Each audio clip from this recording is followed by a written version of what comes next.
morning we're learning Maseches Chulin, the 7th chapter. Maseches Eruvin, the name of the chapter is Chalon, Perek Shvi, and page 81.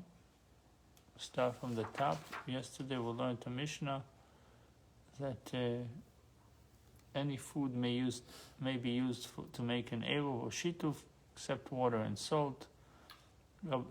These are the words of Rabbi Menashe. Rabbi Yeshua says you need to use a whole loaf of bread, and even if it's a big piece of bread, meaning even if you made a huge piece of bread, but you're only using a slice, it's not sufficient. And even if it's a very small loaf of bread, but if it's complete, you can use it as an eruv.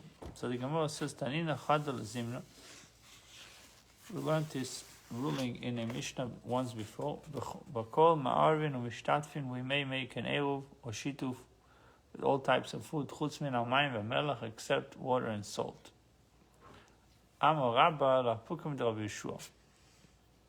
So he's saying we already learned it. We have learned this ruling in a Mishnah once before, 26b. So Amar Rabba la'pukim de Rabbi Yeshua. Our Mishnah repeats this ruling to exclude the opinion of Rabbi Yeshua. Why? The Omar Kikar Ein Midyachin, who said a loaf of bread may indeed be used to make an eruv chatzeros, but anything else may not be used. Kamashman Bakol. Our Mishnah therefore informs us that according to Rabbi Menashe, the first time in the Mishnah, eruv chatzeros may be made with all types of food, even wine and food. Abai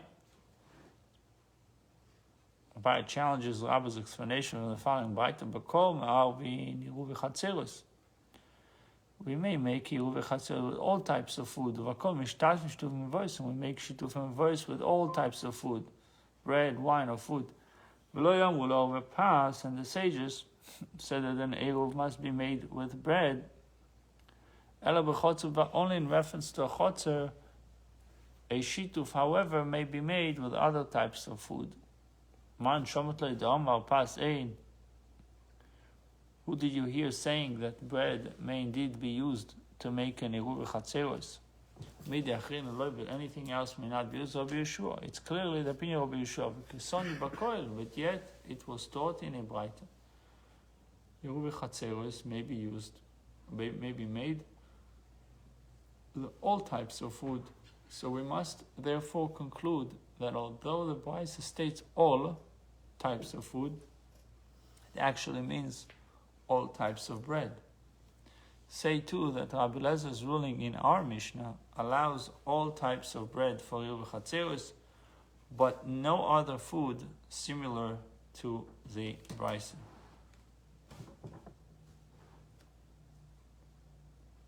So if you look at number 4, it says the Braita demonstrated that bakoil, when you see the word bakoil, all can be limited to a particular species and does not have to be interpreted absolutely as everything. Hence, Abai suggests that it could have both connotations in our Mishnah, just as it does in the Braita. The Mishnah could therefore read as follows.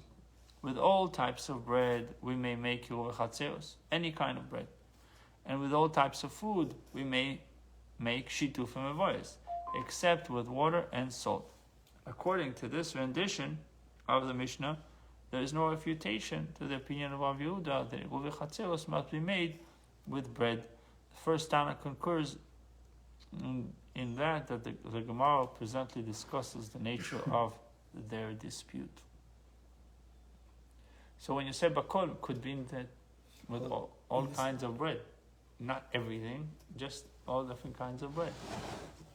And make a distinction between eruv chatzeros and shituf mevois.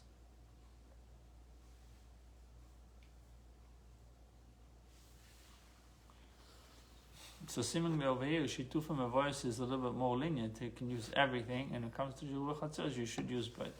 Elam Rabba Bar Chana.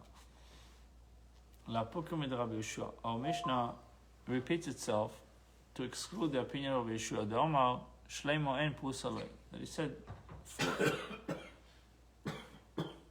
a whole loaf may indeed be used, but a broken loaf may not be used. Kamashman, because our Mishnah repeats itself to tell us that we follow Rabbi Elazar, that even if it's a slice of bread, it's good. Even if it's broken loaf.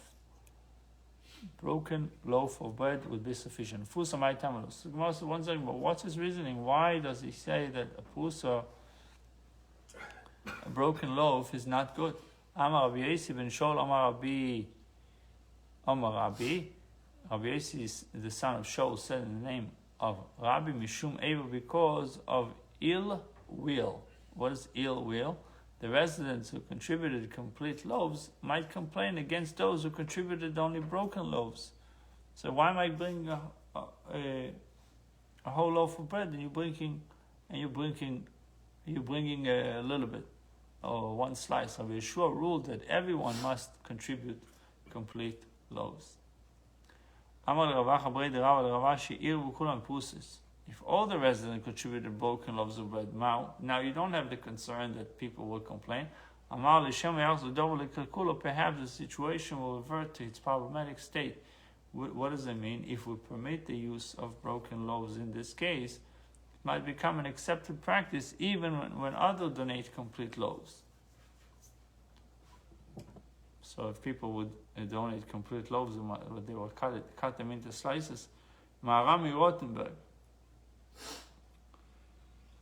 rules that if one of the residents donated his own bread on behalf of all the residents,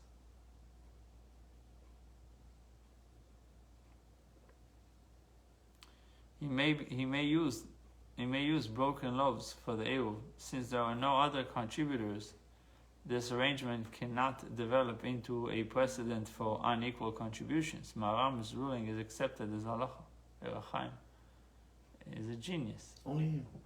What? Because only one person is giving. Yeah, it says in the case that only one person is giving on behalf of everyone, there's no need. Yeah. There's no worry. There's no concern that someone would bring. Someone would complain. Who is the genius? Someone would complain. This Maharam? Yeah. You know the story with him? No, tell me. It's a good story. So who is him first? So he was the chief rabbi of Germany.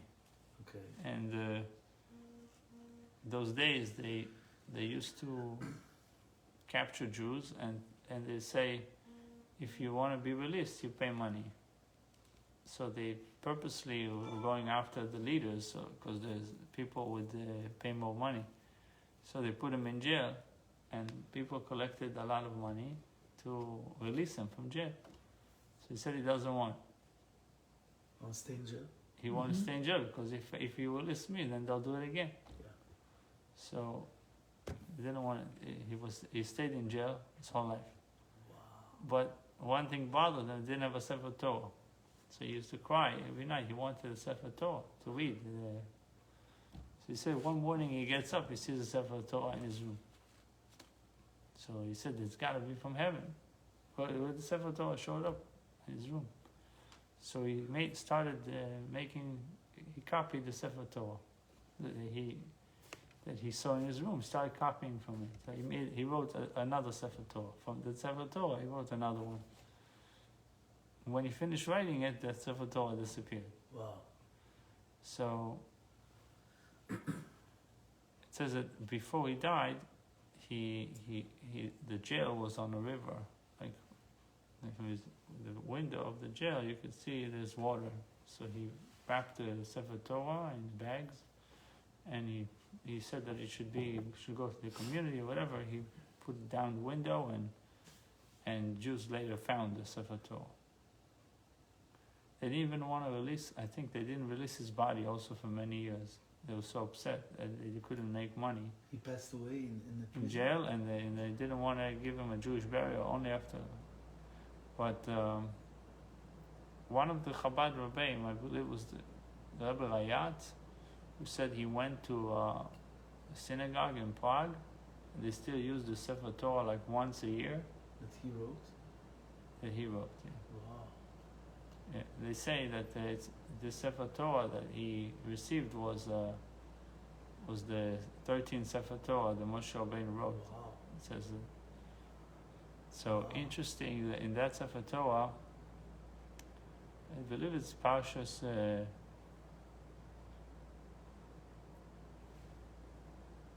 At the end, toward the end, there's a parsha that speaks about people disqualified from either being a Kohen or disqualified from different things. So it says over there, Petzua Dako. So in his Sefer Torah, it was written with an Aleph. Oh yeah. Dalet Kaf Aleph. And Instead of line. instead of Hey. Hey. So I believe the Alter Rebbe said that it should be written this way, with an Aleph. Based on his, because he was very precise. He copied from the.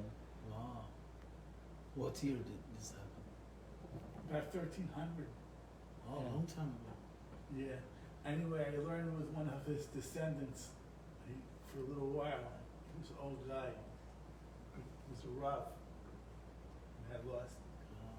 So Rothenburg was the town in Germany.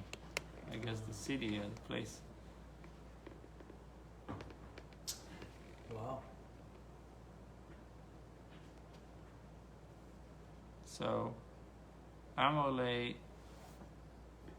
Yochanan ben Shaul Nitla Meno Kedei Chaloso. If a piece was removed from it, from the loaf of bread, the size of its challah portion, Uchedei Dimua, or the size of its intermixed teuma, Oven Leibo, we may still make an eruv for him with this broken loaf. So a piece was taken either for challah, for Rosh Challah, or for mixed teuma that was also removed. Vatanya Kedei Dimua Me'oven Leibo says, what's the chidush? If a piece the size of intermixed teuma was removed, we may make an eruv for him with it. Kedei chaloso, and if the size of its challah portion was removed from a loaf of bread, ein ma'ovin labo, we may not make an eruv for him with it. This contradicts the ruling of Rabbi Yochanan ben Shaul, who does not disqualify a loaf whose challah portion has been removed for use in eruv v'chatzeros. The Gemara says lo kashi. So one place it says that we don't use this bread for eruv if challah was separated, I guess, after it was baked. I don't even know how effective it is once you do a foshos challah after something is baked. But anyhow, so it says lo kashi or bechalas nachtim or bechalas balabais. This ruling of Rabbi Yochanan ben Shaul pertains to a baker's challah. Since only a relatively small amount must be removed, the loaf is still considered whole. Actually, for the afrashat chalav, you don't take a piece from the challah. You take a piece from the dough. That's what I was saying. It says I don't know how effective it is to take a piece of the challah once it's already baked. Yeah. But I guess if you didn't do it, you still have the option to do it afterwards. That's what we see. So we have two types of bread. We have baker's bread, and you have homemade bread. So the baker's bread, the amount of challah that you take is less because he usually makes a bigger piece of dough. So if you take a very small amount, it's not noticeable. But if you take a big amount, if it's a homemade bread, then you take a bigger amount. Avachas balabais.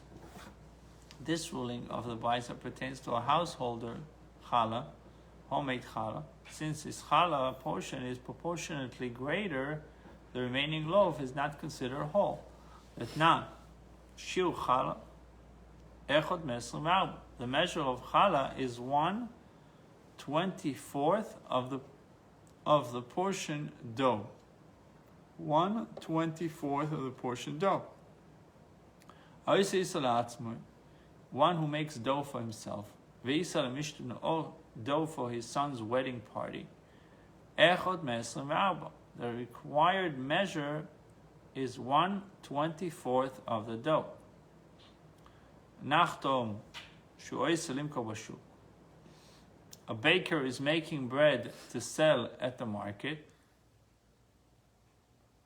a baker that makes a lot of loaves, and likewise a woman who made bread to sell at the market, there's a double them, meaning you give 1 of 48. Before a regular person gives 124. So Rabbi Yochanan ben Shul's ruling was issued only for professional baker's bread, which is missing the smaller challah portion. The Gemara discusses the procedure of retracting a disqualified broken loaf. Reattaching. Right. The Gemara discusses the procedure of reattaching a disqualified broken loaf, Like putting it back together. So Amar Rav Chizda Tofu Bekisom, if one joins the pieces with a splinter and the loaf appears whole. Me'oven leibo, we may make an eruv for him with it. Tanya and me'oven leibo, but we learned that we may not make an eruv for him with it. Moses lo kasha hadi diati, for this ruling of the baita refers to a loaf whose joint is noticeable. Since loaf does not appear whole, it is invalid for use as an eruv. This ruling of Rav Chizda refers to a loaf whose joint is not noticeable. Since the loaf appears whole, it is valid for use as an eruv. Interesting. It says appears loaf a whole. It's not a whole, but appears. It looks like it's complete. It is valid for use as an eruv. But it says the lo yadia tifo. The joint is not noticeable. So in the case that we said that it's not good, it's a case where you noticed that it was detached. But in this case, it's not noticeable, and therefore it should be okay. Amar v'zera mashmur ma'or pas eruz pas ufas doichan. We may make eruv chatzeros with rice bread and millet bread. Okay. So it says, no, I heard from Shmuel Marukva said that you may use rice bread, but you're not allowed to use millet bread. We may make an eruv with lentil bread. It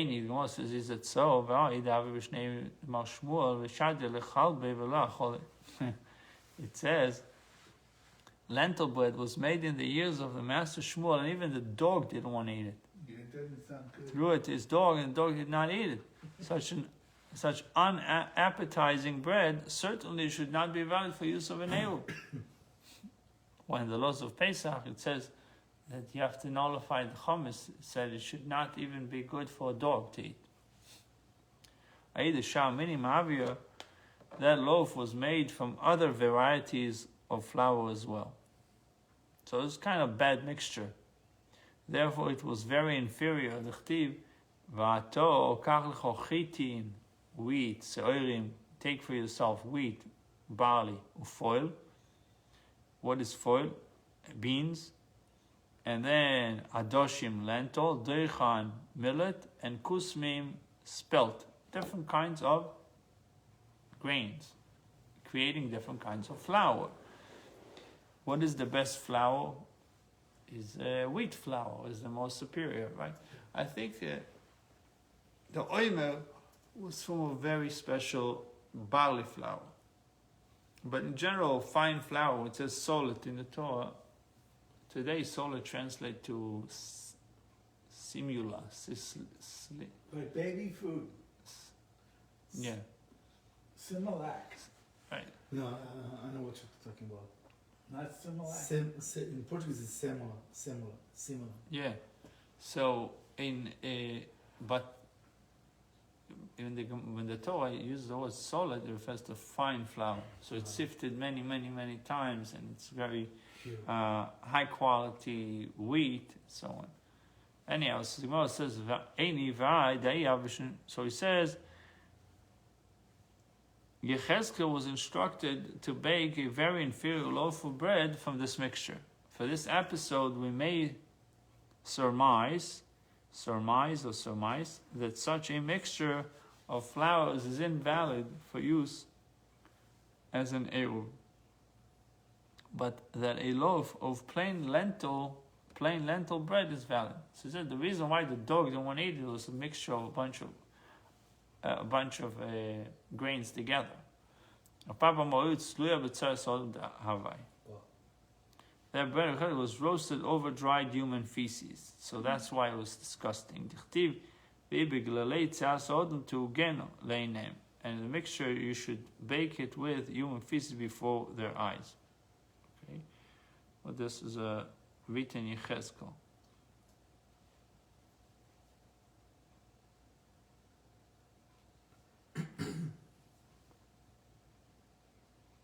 It says in 19, later 24:22, Yechezkel instructs the nation to emulate him, and he writes, "The bread of people you should not eat." Hence, the bread that Yechezkel ate was not of the sort people normally eat.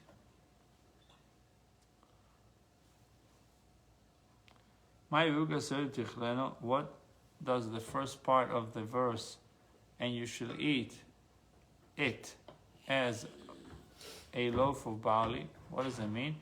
Since Yechezkel bread was made from a mixture of grains, why was it specifically called barley bread? Amar of Chizda Lishiurim, by measures, which means the pasuk should not be translated literally as barley, but as by measures. I mean, there's a measure of different kinds of grains. Of Papa Omar, that the term barley alludes to the loaf's shape, not to its composition, not to its content. Arevaso karevaso. Its shape was like the ugly shape of barley bread. Okay? Ugly shape of barley bread. Veloy karevas chitim, but not like the beautiful shape of wheat bread. In general, we know that barley was animals' food. This mission discusses. Why the Omer is barley? But within that, you can find a very special.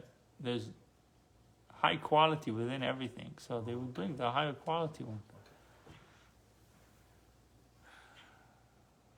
It says about Saita that she had to bring barley. And the bird, No, I'm saying, but her offering consistent of barley and other things as well. But why barley? So it says because she acted like an animal, so she has to bring food of an animal. So the Mishnah discussed, but that Omer is different because that also it permits the use of a new grain, so it has a different. I told Tamara yesterday, you're mine. What you gain is mine. Your money is mine. You get what? Just learn. We joke. The money belong to us. Yeah. But according to the Torah, she has to ask permission and you give tzedakah. I told everything. Yeah. I made it clear. From now. Yeah. The Mishnah discusses the procedure and requirement for purchasing a share in an eruv or shituf. When we get to Kiddushim, the Gemara in Kiddushim, you'll see that there's something called Nichsei Tzon Barzel. Which means Nichsei Tzon Barzel is like iron properties. What happens if you marry a woman that she comes with a lot of assets? Like her family, I don't know, you marry Mrs. Hilton. Mrs. Hilton, her father is Miss Hilton, her father has hotels. So now she got all the hotels. So there's a concept in halacha of what has become yours. What are you allowed to benefit from it? allowed to eat from its food, but you cannot take the property itself, does not belong to you. So there's it's the clear cut is that once you get married, it's becoming the earnings is for sure halachically it's considered yours, and therefore she has to consult with you when she gives tzedakah. But what she has before is yeah, what she came with to the marriage is a question of, it's not necessarily that immediately becomes, so there is always exception to the rule. So that's the concept of nichsei tzon barzel, is nichsei milug. There's a few things that it's not clear cut. I remember the joke you told us about the guy that was going to marry the guy and say, oh, give me Give my heaven. Is the it? best. Yeah, how did it go? It says the guy wanted to. Oh, he had a lot of money, so he told the son-in-law, which business you want to work. He said no for everything, right? Yeah. So then he said, what do you Go want? for marketing, go for sales, go for in the company. Right? So then he said, what? And he said, so what do you want? He Buy said, from me my 50%. just, Yeah. just buy my 50% and that's it.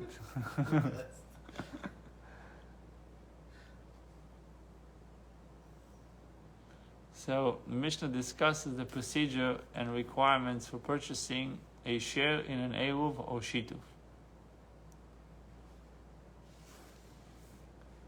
Purchasing a share in an eruv or shituf. A person may give ma'ah, a small silver coin worth 1/6 of a dinar, to a grocer or a baker, the grocery guy or the baker, so that the grocer or the baker can confer upon him ownership in the eruv or shituf. So it says, if you look at number 24, it says the grocer lives in the mavoi and sells wine.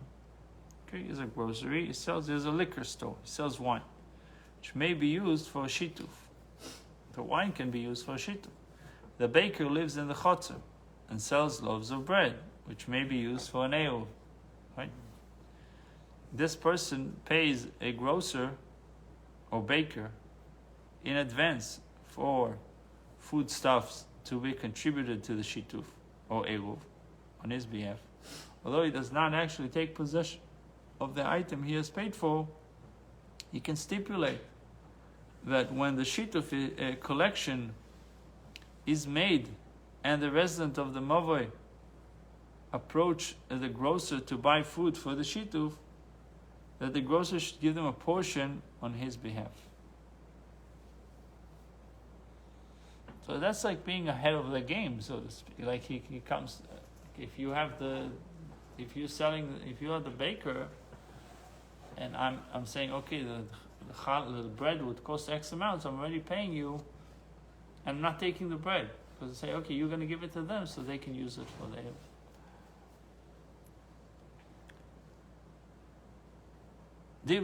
So it's fine. His money does not acquire a share of an eruv for him.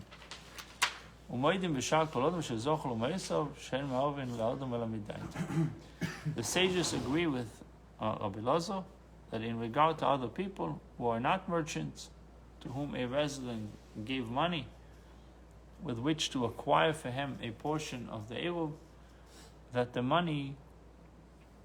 his money acquires for him ownership in a portion of the eruv food. For what is the rule? The rule is, for we cannot make an eruv for a person without his consent, without his knowledge. When you are not allowed to do it without his consent, in regard to tchumen. Aval b'chatzeros, in regard to chatzeros, me'ov l'daita v'shelo l'daita, we may make an eruv for him with his consent or without his consent. Why? Because we may benefit a person in his absence. And we may benefit a person in his absence, meaning you can give somebody a gift even if he's not around. But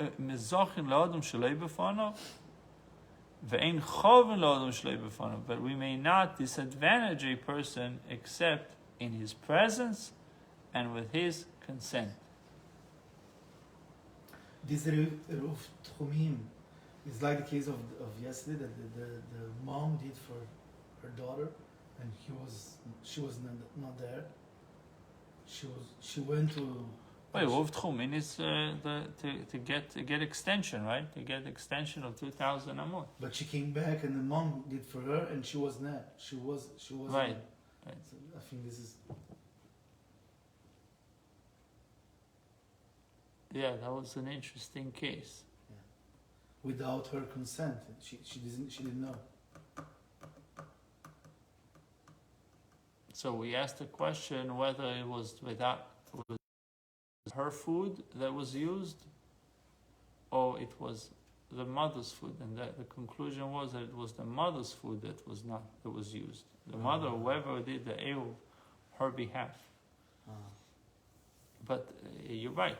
The point is that she didn't know about it. Yeah.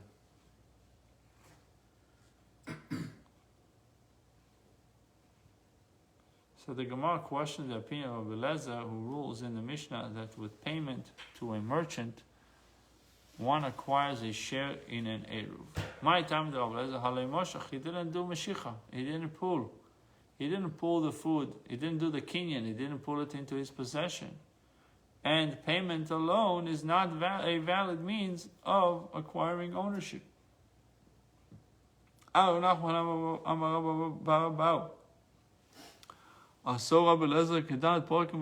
Lezer treated this matter like the case of 4 seasons of the year.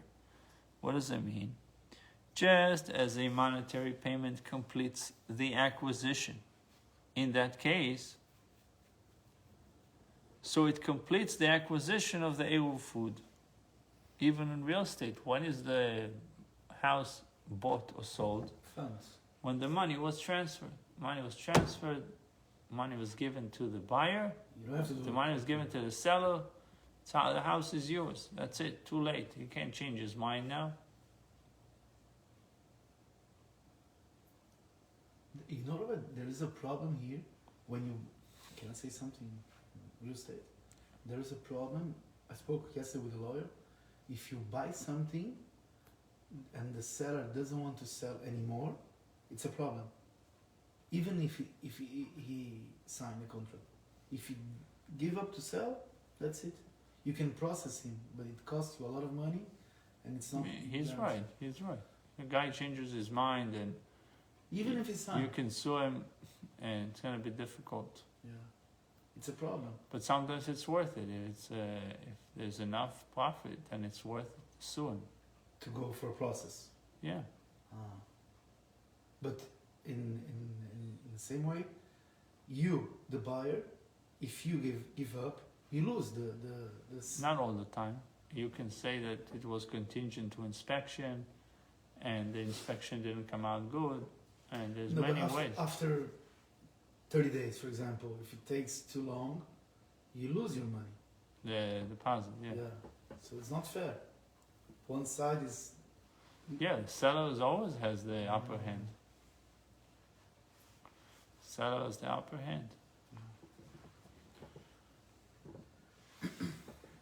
Who will get more calls, the seller or the buyer? Who get more? Calls. People looking for sellers or looking for buyers? The seller will get more calls. There you go. He has the upper hand. He has something in his hand. Buyer doesn't have anything. Buyers, Contract. If they have a lot of money, they may be being pursued more because they right, if you buy something fast. you can buy it. But most of the time, the sellers are buyers are the paying one that are being but chased. the contract is leak. It's a weak. The contract helps you that he wouldn't sell it to someone else. Most of the time, it helps you. It puts you in there, and the likelihood that he will sell it to you than someone else is because if he renege on the contract and he gives it to someone else, he has a problem. he sells that. You're talking about someone who decides suddenly he doesn't want to sell. It happens. No, he noticed that the price that he sold is too low. So now, okay, so forgot this guy, I'm gonna sell for this one for 20,000 more. Right. That's the case. They get that. That happened. I had one across the street from my house. So the guy died, and I had been schmoozing him up. And they gave me the listing, and they said a price, and I liked the price. So I'm getting buyers right away. It's too low. I think they squeezed another 10 grand out of the buyer or something. But they gave me the price. So I said, okay. Why am I going to tell them? But on the other hand, you have honest people that told you with my father-in-law, he put a sign for sale on his front lawn, and somebody walked in and said, "How much do you want for the house?" He said, $675. He said, "Okay, I'm buying it." He shook his hand. Fine. Then somebody came and said, "I'll give you $725." He said, "I'm sorry, it's sold." He said that it's sold. They didn't have a contract. They could have easily say He had. he didn't have a contract. He had a handshake. Whatever. And words. No, But you could make $50,000 more. I know, but you know what? But he said no. The Schwer, he is a man of his word, so he's Exactly. not playing around. It's a good thing. Once I bought a property for 122 without going to the property. And when I get there, I was with the realtor here in Coral Springs. And after we get out from the property with the tenant there, she told me, "You know what? Now it's going to be 124. I said, "Why? I have a text from you. Yeah, I remember you told me about it. Because so I said, the difference between me and you, I have word. And me and us and animals, we have word. So if you act like an animal, you can put 124. See, she sold for 122. It's amazing how little people will fight about in these deals. It's like, Sorry. these deals that blew up for $500. Yeah, my time the Rabbi Lezer and Moshe, he said, "He didn't do Mashiach, he didn't do Kenyan to acquire ownership." Well, how come you say it's fine for somebody to just say, "Okay, add me in to the Eruv by paying the baker or the wine, the liquor store"? Amar Rav Nachman, Amar Rav Nachman, Amar Rabba Barabo, Asor ki Rabbi Lezer kedat pokim b'shon. Rabbi Lezer treated the matter like 4 seasons of the year, which means just as the monetary payment completes the acquisition, in that case, it completes the acquisition of the Eruv food. So, meaning you wouldn't need a Kenyan according to that. According to Rabbi Lezer. So that now, but kedat pokim elu, these 4 seasons, we may compel the butcher to slaughter an animal against his will if someone had paid for even a small amount of the meat.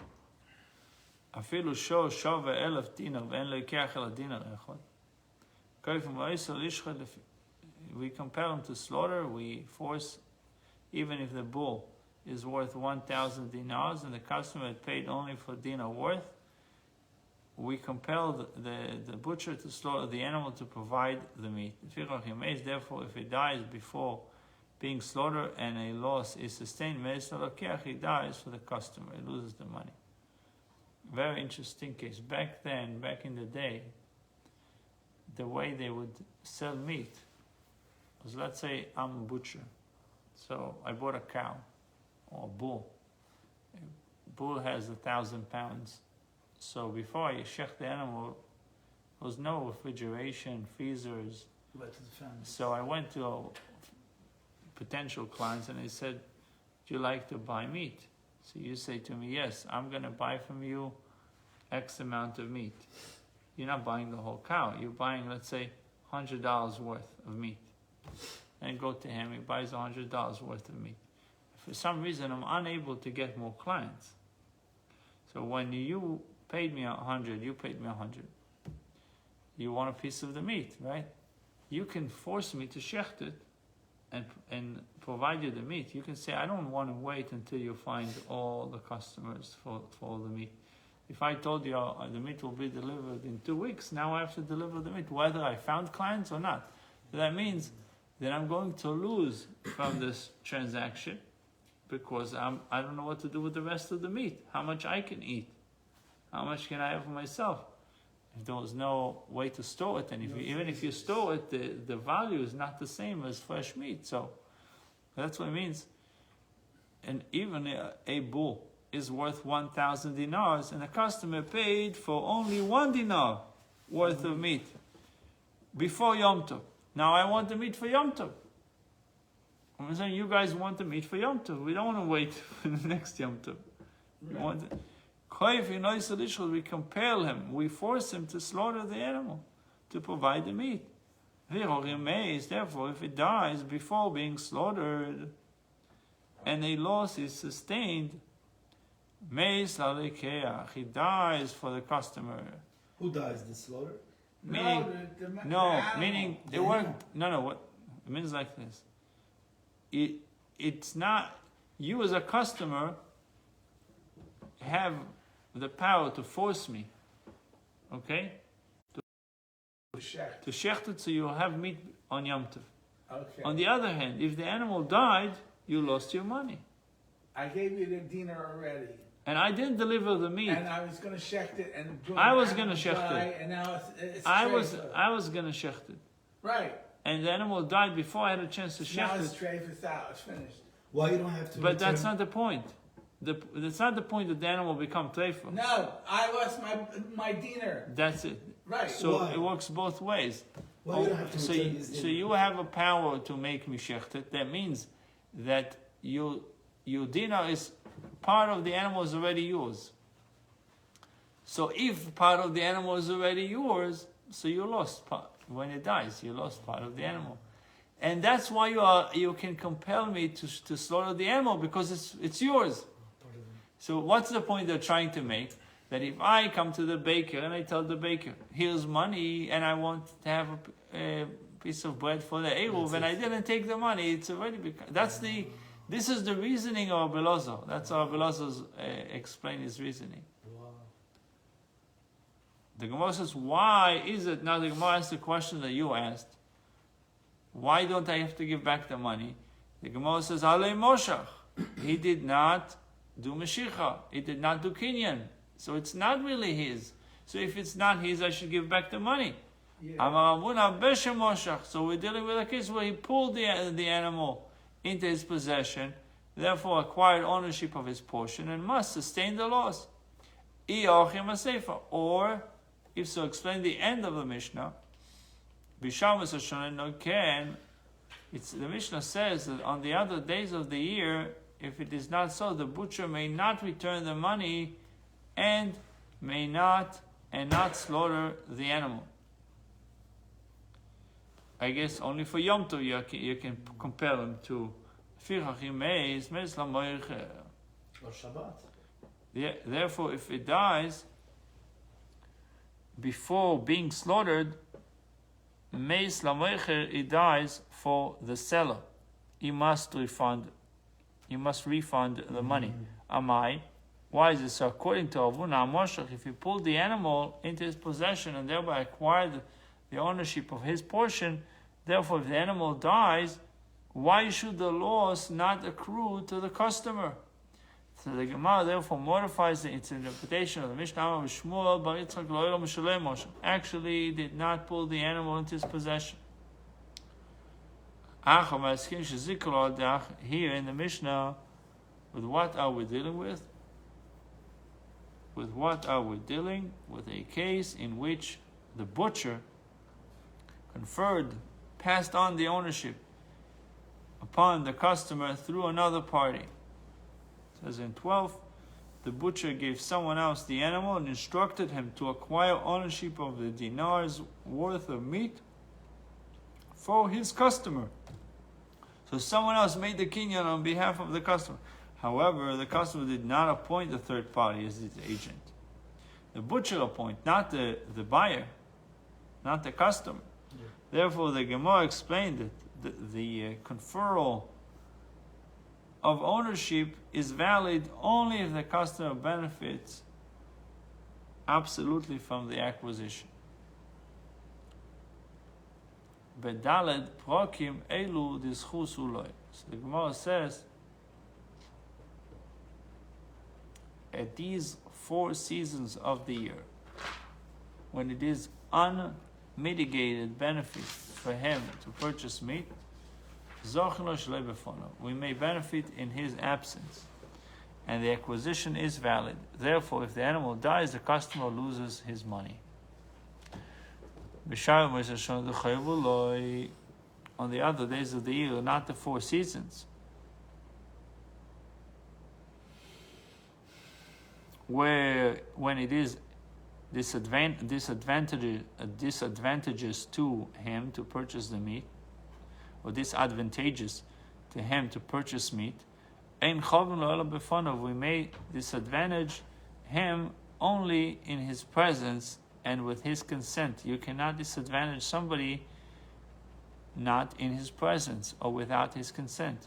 The acquisition is invalid, and if the animal dies, the butcher must refund the money. Is butcher or butcher? Butcher. Butcher. Why is not butcher? I don't know. I didn't make up the English language. What's the letter? It's you. So it's butcher. boo. Well, you think it's Makes just sense. I understand Like, this for example, question. You is The boo. first word here, purchase. It's purchase, not purchase. Purchase. Purchase. Why it's not butcher? Last It's you. It's last- also you. Last night I was listening to this old song. I say tomato and you say tomato. I say potato and you say potato. Potato. Anyway, all right, forget But, it. Anyway, tonight a cute song. But there is rules to it. I'm sure there's some kind of People rules. that say different Like things. refund. No, I'm saying I'm not talking about accent and different Yeah. dialect, but I'm saying why sometimes you would There are grammatical rules. right. There are grammatical rules. Why would we know the word as purchase and butcher, but There are phonetic. After butcher, you see must with you and refund. You also, you say, oh, But some things are just. yeah. I'm sure in the Ivrit or in Portuguese, there's things that are just the way they are. so the Gemara offers a second explanation of that Mishnah, which casts lights on Rabbi Elazar's ruling. At these 4 seasons of the year, the sages re-established the ruling on the basis of biblical law. Biblical law, monetary payment acquires an object without the necessity of taking physical possession. Why did the sages say that pulling the object into one's possession acquires it and not monetary payment? It is a rabbinical decree issued out of concern that the seller might say to the purchaser, your wheat for which you have already paid has burnt in the attic.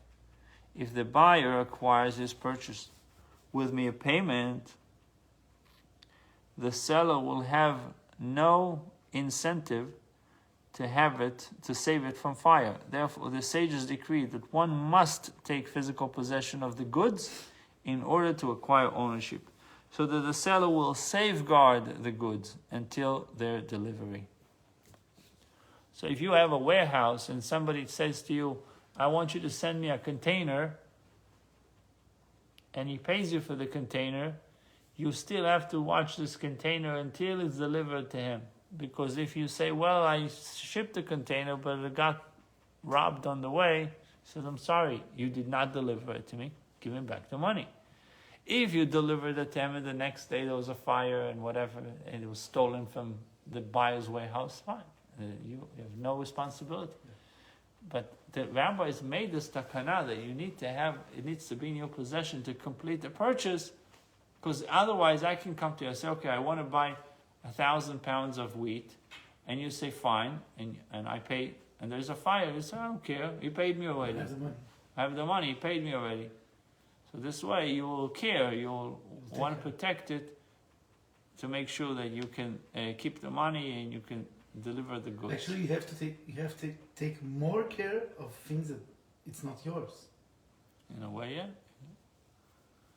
You receive money also. And the sages concur that in regard to all other people, his monetary payment acquires ownership. Man Shakolodom, to whom does the Mishnah refer when it says all other people? Amarav Balabais. Rav said a householder, one who is not a merchant. Shmuel Balabait, and likewise Shmuel said a householder. Shmuel said in explanation of our Mishnah, they taught only that a professional baker cannot donate bread for someone who has paid him. But a householder can acquire a share in the Eruv for someone who has given him the funds to do so. They taught only that a mo or other form of monetary payment cannot acquire ownership of the Eruv food. But a utensil can acquire the food. The sages taught in the Mishnah only the case where he told the merchant, confer ownership upon me. Aval Omar Arivli, make an Eruv for me. Shaliach Shavi Vekone. He thereby appoints him as his agent, and he acquires a share in the Eruv. Amar Rabbi Yehuda, Bamed Dvarim Amurim. Amar Yehuda, Amar Shmuel, Halacha keRabbi Yehuda. Halacha follows the opinion of Rabbi Yehuda, the Tana, Veloid, and not only that. Elakol Mokim Shishon Rabbi Yehuda Be'Eruvin. Wow, Halacha K'moiso. In every place that Rabbi Yehuda taught a ruling concerning Eruv, Halacha follows Rabbi Yehuda.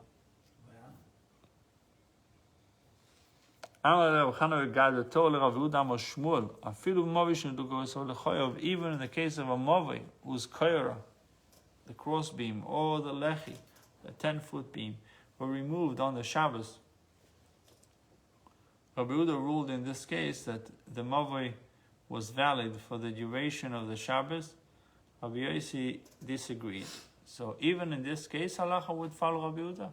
You had a good Mavoi or a good Korah or Lechi, and then suddenly it broke, he says it's still good because the beginning of the Shabbos was good.